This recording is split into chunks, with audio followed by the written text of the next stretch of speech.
In the aftermath of a declared victory over Iran and ongoing operations in Gaza, Netanyahu's speech emerges amid deep regional instability.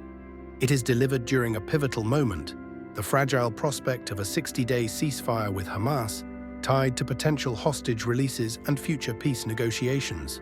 The stakes are immense. Netanyahu frames the conflict as a broader fight against terrorism, resistance to foreign pressure, and a battle for national security. The tension between diplomacy and military resolve is central. He asserts that Israel seeks peace, but is prepared for renewed force if demands aren't met. His address reflects a government under pressure, from bereaved families, a wary public, and geopolitical allies. It aims to reaffirm leadership, justify costly military actions, and reinforce Israel's position on future regional order. Behind the rhetoric, the human and political costs remain steep. זהו יומו האחרון של ביקור היסטורי אחר הניצחון ההיסטורי במלחמה נגד איראן.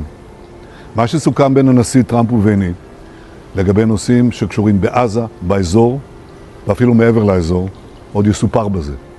אני רוצה לפתוח את היום הזה בשליחת תנחומים מעומק הלב, בשמי ובשם רעייתי, למשפחתו של הנרצח בגוש עציון. יש לנו הישגים גדולים מאוד במאבק נגד הטרור, גם ביהודה ושומרון וגם במרחב, אבל יש גם מחירים כואבים. אני מבקש לשלוח גם בשמכם חיבוק אמיץ מעומק הלב למשפחתו של הנרצח, השם ייקום דמו. נפגשתי אתמול עם משפחות של חטופים שהזמנתי אותם, גם של חטופים חללים וגם חטופים חיים. הזמנתי אותם כאן כדי שיהיו במעמד של סיום הביקור, כי זה לא מסיים את הפרשה. אנחנו נחושים להחזיר את כולם, אמרתי להם את זה. אמרתי להם שאנחנו מנסים כרגע להשיג שחרור של חצי מהחטופים החיים והחללים, תמורת הפסקת אש זמנית של 60 יום. בתחילת הפסקת האש הזאת ניכנס למשא ומתן על סיום המלחמה באופן קבוע, זאת אומרת הפסקת אש קבועה. כדי שנשיג את זה, הדבר הזה צריך לעשות בתנאים המינימליים שאנחנו קבענו. החמאס מניח את נשקו, עזה מפורזת, אין יותר יכולות שלטוניות או צבאיות של החמאס. אלה תנאי היסוד שלנו. אם זה יכול להיות מושג במשא ומתן, מה טוב. אם זה לא יושג במשא ומתן ב-60 יום, אנחנו נשיג את זה בדרכים אחרות, בהפעלת כוח, הכוח של הצבא הגיבור שלנו. אותו הדבר אמרנו לגבי איראן, הסרת האיום הגרעין. אם זה יושג ב-60 יום של משא ומתן בין ארצות הברית ואיראן, מה טוב.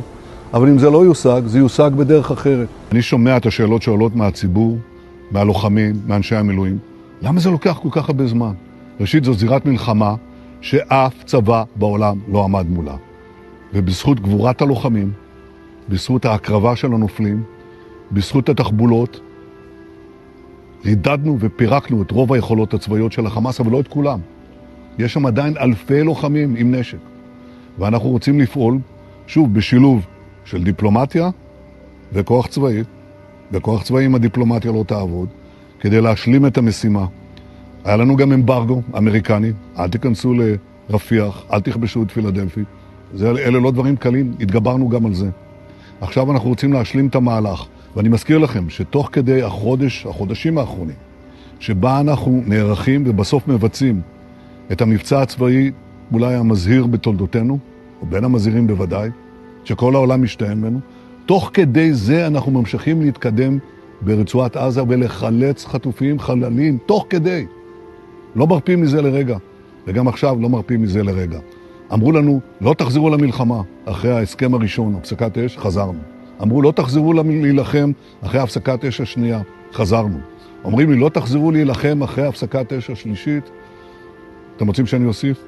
אני חושב שגילינו את הנחישות ואת העוצמה ואת המחויבות להשגת כל יעדינו. שוב, עם הפירוז וחיסול היכולות של חמאס יושג, אם הדברים האלה יושגו בדרך של משא ומתן, מה טוב. אבל כך או אחרת, אני חוזר על כך, הם יושגו. אני שומע את השאלות, מי יקבע את סדר המשוחררים? קודם כל שיהיו משוחררים.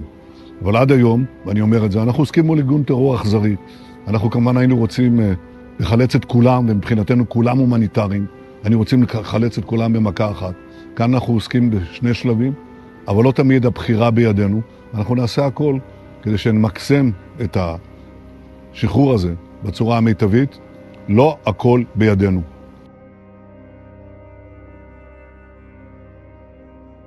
Netanyahu's speech marked a turning point, echoing determination in the aftermath of heavy conflict.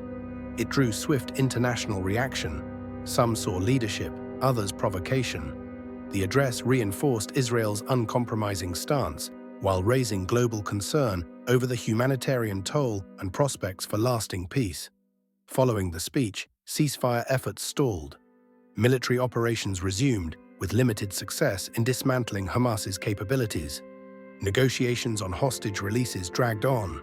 Israel's image grew more divided abroad, facing criticism from allies and institutions despite continued domestic support. Today, the region remains tense. Some goals were met, others deferred. The speech endures as a defining statement of resolve. Unapologetic, forceful, and reflective of Israel's hardened position in a fractured geopolitical landscape.